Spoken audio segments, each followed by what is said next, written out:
يحضر معنا السارود ديالنا او النافذه ديالنا على اوروبا، النافذه ديالنا على لغه مولير، الراجل اللي ترجم الملحون وماشي ترجمو.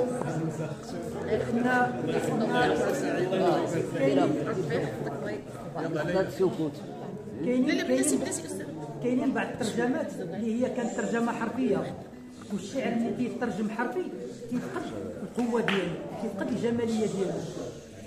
سي فؤاد قبل ما يكون دار الترجمه هو شاعر، وشاعر بلغه مولير ومتمكن من اللغه الفرنسيه. فلما قام بالترجمه قام بترجمات نصيه ولكن من ذاته هو، فابدع ابداعا جميلا. ومن ضمن النصوص ترجم حمان وغنتصنتوا له. هي كانت هنا في مكناس، وانا تنتذكر في انشاء الرابطه في 2012 كنا درنا واحد الفيزيون اول مره من نوعها، وهو ان المنشد ينشد قسم من قصيده الحراز وتيغطي عليه بالفرنسيه، وكانت جميله جدا.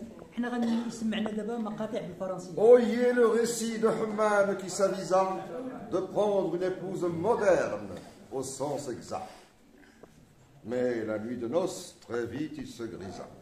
Humane et son père vivaient à une époque où l'ignorance avait cours sans équivoque. Les pieds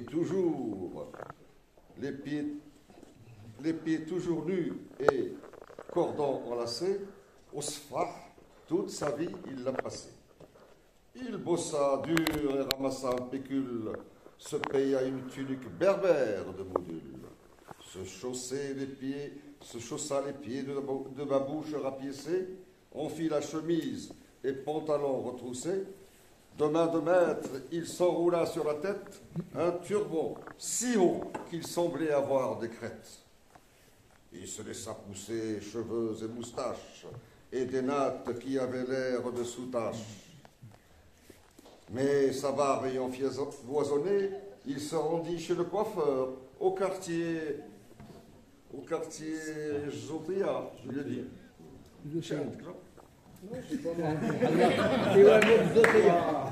Mais sa barbe ayant foisonné, il se rendit chez le coiffeur au quartier Zotia, Dieu dit. Chez Benfreha, le mémorable barbier pardi. Bien rasé, il alla chez sa mère et lui dit: Marie-moi avec une citadine moderne. J'ai le fric, trouve la perle, sans baliverne. Sans tarder, sa mère emprunta des vêtements, mit même sa svenia pour l'événement. Elle enfila sa djellaba rose mais fanée, se mit à la recherche d'une fille bien née. Elle sillonna tout le quartier, grands et petits, entra dans un logis arborant sympathie. Elle y trouva une femme aussi niaise qu'elle, revêtue de tunique mais fadaise. Un vieillard tapi au coin de la maison portait écharpe et turban et tabac prison. Que nous veux-tu? S'écria la bonne dame. On m'a dit que vous avez une fille, madame. J'ai un garçon fort sympathique. Il veut s'unir. Un bon parti.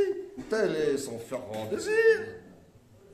Sais-tu que ma fille est si belle et instruite? Sa mère est demandée par des gens de mérite, qui ne lésinent point sur l'argent et la dot. Si tu avais vu mon fils, la mère chuchote. C'est un homme bien mûr et méthodique, point de virée, de la maison à la boutique. La mère de la fille, en guise de réplique: Sais-tu que ma fille est moderne et magnifique, charnue et belle depuis sa tendre jeunesse? Parle-moi du prétendant. Quel est son palmarès? Parle. Comment s'appelle-t-il? Que fait-il? La mère de Humane, d'un ton subtil: Sois patiente. Mon fils est connu dans la ville. Il est maître boucher aux arnaques hostiles. Son nom est Humane, fils de Baalel. Quel est son prénom? Votre origine tribale? Où logez-vous? Que je sache à qui j'ai affaire. Faites-moi donc un descriptif sommaire. S'empressa d'ajouter la mère de la fille. Rassurez-vous, je suis d'une bonne famille. Oder Ruando, tu pourras te renseigner. Mon nom est connu, il n'est point dédaigné. Je suis Tamou, ainsi dit nous-mêmes la cheftaine, de filiation et de bravoure certaine. Je suis cartomancienne et je suis guérisseuse. Je suis également sage-femme accoucheuse. Mon fils Ahman interroge les bouchers, tous, sans exception, et même les vachers, et tous les chevillards des abattoirs, interroge nos voisins et les gens du square. Au quartier Richfa, vous serez bien rassurés. Hamman el-Kharbiti est connu dans toute la contrée. Elle ajouta même, dites-moi donc, vous aussi, dans un langage de style clair et précis, quelle est la lignée de la douce fiancée? Ne sais-tu qui je suis? Tout le monde le sait. Je suis Khititour, la fille de Shawiya. Rzouk, mon père, Dlal al-Ajoutia. Le père de la fiancée est adepte de Qawa. Il portait toujours sur le chef une chéchia. Son chapelet était de couleur opale et tout le monde l'appelait oncle Rofal. Maintenant, c'est un vieillard paralysé dans un coin où il ne cesse d'agoniser. Nous avons donné naissance à cet enfant par la grâce de Dieu puissant et triomphant. Quand elle est née, nous l'avons baptisée Arko, mais nous avons changé de prénom après coup. Elle porte le nom de Touria désormais. Des lettres, de la grammaire, elle est diplômée. Alors, Tamou s'empressa aussi de dire: Oh, Shawiya, quel dot vous ferait plaisir? Nous nous exécuterons vite et sans attendre. Allez voir son oncle, il saura vous répondre. Où peut-on le trouver le plus vite et le mieux? À Beftor, qui tenait boutique en ces lieux. À Grouawa, à présent, nul ne l'ignore. C'est Ben Hachour qui fait la toilette des morts. Et le soir, ils se rendirent chez Ben Hachour, qui acquiesça, mais après un long discours. La promesse donnée, il réclama un gage, un cafeton pour le lendemain du mariage. 100 rials de dot, aussitôt acquitté. Le fiancé exigea les noces avant l'été. Hamman se procura tout ce qu'il lui fallait. Il acheta même un taureau bien rondelé. Et Ahmed Shah invitait arrive en grand nombre, car sa cheftaine de mer en était aussi membre. Il en profita pour se payer une cuite, revint au logis dans un état sans mérite. Et, voyant sa mère plongée dans la transe, se laissa emporter et entra dans l'adhérence. Il se frappa la tête à l'aide d'une hache, croyant qu'il exécutait une bonne tâche. Tout ensanglanté, il s'affaissa sur le sol. Le chef, se rendant compte qu'il puait l'alcool, se dit en sang fort que lui, quel désastre, ne pouvait le prédire même les astres. Hamman resta au logis dans cet état, ivre, et tous en faisaient le bien triste constat. Inerte, allongée, la poitrine ensanglantée, sa mère et les invités se sont bien hâtés d'aller chercher la ravissante mariée, qui, pour la circonstance, était accompagnée des filles de son école et qui chantonnaient, et dans le logis, elles se mirent à fredonner. Hamman enfila sa tenue, toujours en mal, pénétra illico dans la chambre nuptiale.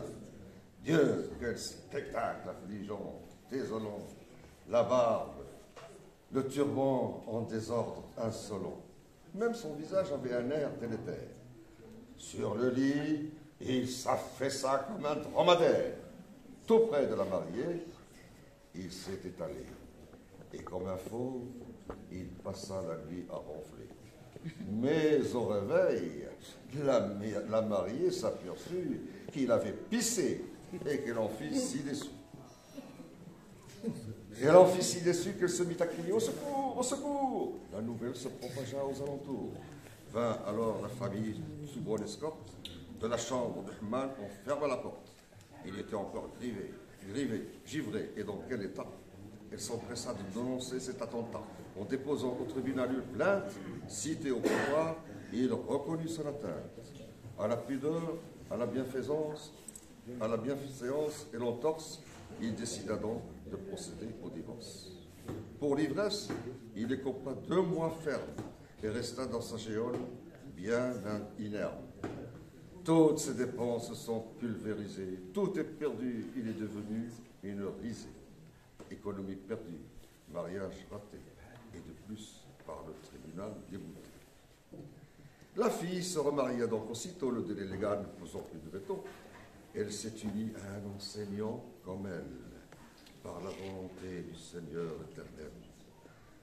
Ainsi est le sort de ceux qui s'abreuvent. L'ivrogne, par la boisson, vit la dure épreuve. Il est la cible et la risée de tout le monde. Ivre, il ne distingue plus le bien de l'immonde. Au terme de cette satire, j'implore le Seigneur de toute mon âme et mon corps, qu'il veuille pardonner mes torts et mes chimères.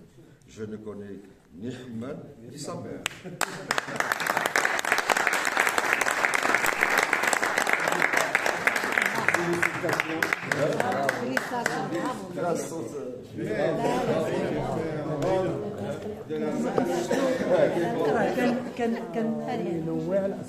كان سمع تفاعل مع القصيده وعطانا قصيده، وبالاكثر هو ما سالاش فين سال الشيخ ديال الملحون، هو نصح باش تاخذ هي انسان مثقف اللي ياخذ بيديها فيها شويه دو فالور. الشراب ولا ثاني كل واحد يتجوع على لا لا ميزون سين